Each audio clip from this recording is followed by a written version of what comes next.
Dibejakeun Imam Al-Haddad mah kurang kumaha mun maneh jadi santri bisa milu jeung guru syaratna 3 mahabbah ta'dim husnudon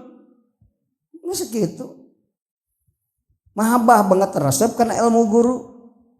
ta'dim ngamalkeun ilmu guru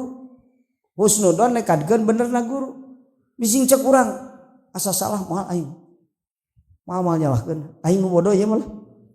guru pinter lamun urang husnudon meunang ka romah guru khususiyatna kan sok aya dina hikam Al-Haddad sok dibukakeun antong hayang meuli da kudu ka Yaman jauh meulina mahabbah jeung takdim ku Allah dibere inkisab itu cek Imam Al-Haddad husnudon ka guru datang ka rumah guru datang maunah guru teu kudu dipenta kan sabarna mah asal husnudon ka guru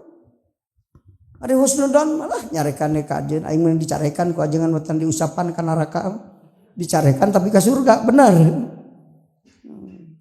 ngan didoakeun ge ku nu bodoh mah tong atoh sabab nu bodoh mah ngadoa ge make nafsu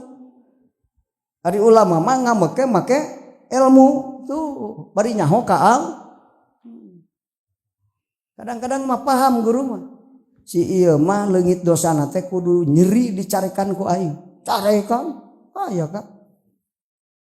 kepaham ka ulah sieun